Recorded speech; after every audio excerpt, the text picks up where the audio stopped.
રાજકોટની પ્રચલિત Krishna international school વિદ્યાર્થીઓના સર્વાંગી વિકાસ પાછળ હરહંમેશ કાર્યરત રહે છે. ત્યારે ક્રિષ્ના ઇન્ટરનેશનલ સ્કૂલ દ્વારા પેરેન્ટિંગ સેમિનાર કાર્યક્રમ હેમુ ગઢવી હોલ ખાતે યોજવામાં આવ્યો હતો.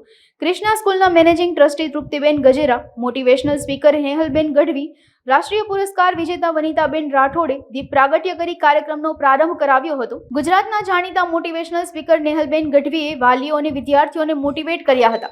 બહોળી સંખ્યામાં વાલીઓ અને વિદ્યાર્થીઓ સેમિનારમાં હાજર રહ્યા હતા. સમગ્ર કાર્યક્રમને સફળ બનાવવા Krishna international school managing trustee અને તમામ શિક્ષકગણે જહેમત ઉઠાવી હતી.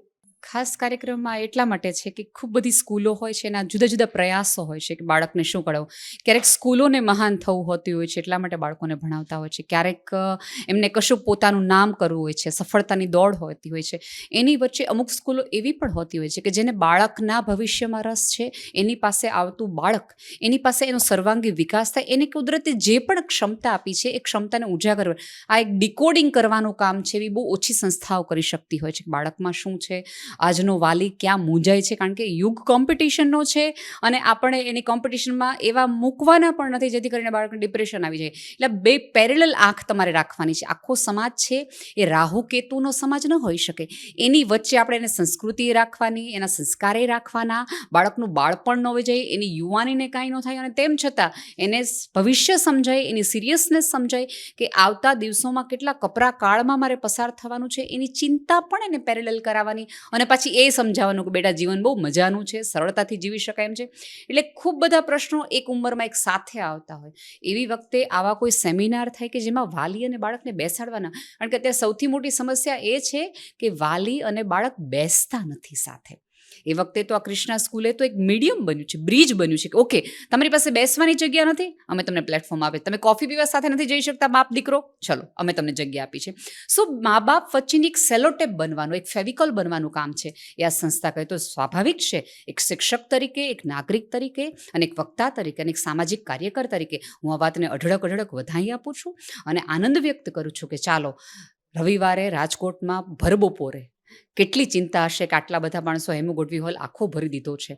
તો જે સમસ્યા તમારા ઉજાગરાનું કારણ બની શકે, એના નિવારણ પાછળ તમે તમારી ઊંઘ જતી કરી શકો, રવિવાર જતો કરી શકો. તો કોણ કહે છે કે આ જમાનામાં શિક્ષકને બાળકોની નથી પડી, મા બાપને બાળકોની નથી પડી? આ તો બધીની નિશાનીઓ છે. આમાં તકલીફ એ થઈ ભાઈ કે આપણે સફળતા જ સમજાવી, સફળતાનો જ ઉત્સવ કર્યો. આપણે ક્યારેય બાળકને સમજાવ્યું નહીં કે જીવનમાં નિષ્ફળ જવું ઇટ્સ ઓકે.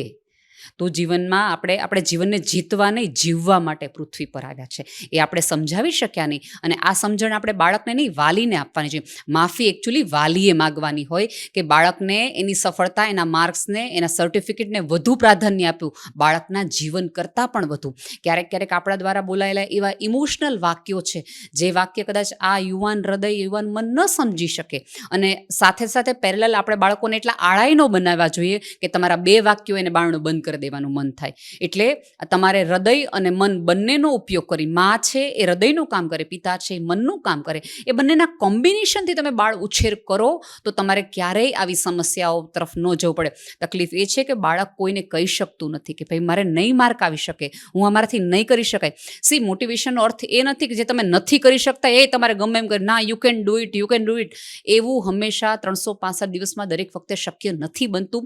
તમારા પ્રયાસ, યુકેન માટેના પ્રયાસ છે એની પણ વધામણી છે, એ પણ બાળકે સમાજ શીખવો. અને આમાં માત્ર હું માત્ર બાળક અને વાલીની ચર્ચા કરી છે, સમાજ પણ એટલો જવાબદાર છે, પરિવાર પણ એટલો જવાબદાર છે. ધારો કે કુટુંબમાં કોઈ નિષ્ફળ જાય તો 3 જણા ફોન કરીને પૂછે છે કે કેમ આમ થયું. એ પ્રશ્નોના શરમે ક્યારેક મા બાપ છે એ સ્ટ્રેસમાં આવી જાય, બાળક સ્ટ્રેસમાં આવી જાય. અરે મારા પપ્પા આટલા મોટા અધિકારી છે ને એની સમાજમાં શું કહેશે ને કુટુંબમાં શું કહેશે, મારા મમ્મી આટલા મોટા લેવલ છે, મારો ભાઈ ડૉક્ટર થઈ ગયો છે ને એનો શું છે. એટલે સમાજે બદલાય, બાળકે બદલાય. એક વસ્તુ યાદ રાખજો, એક બાળકને મોટું કરવા માટે આખા ગામે બદલાવવું પડે. એક વ્યક્તિ બદલાય એનાથી કશું ન થાય. ક્રિષ્ના સ્કૂલ દ્વારા આજે જે એક પહેલ બાળ માનસ તરફ એ ટાઇટલ હેઠળ પેરેન્ટિંગ સેમિનાર રાખવામાં આવ્યો છે એ ખૂબ જ જરૂરી છે. એક તરફ બોર્ડની એક્ઝામ નજીક આવી રહી છે, સાથે CBSE અને ગુજરાત બોર્ડના સ્ટુડન્ટ્સ છે એમની વાર્ષિક પરીક્ષા પણ નજીક આવી રહી છે.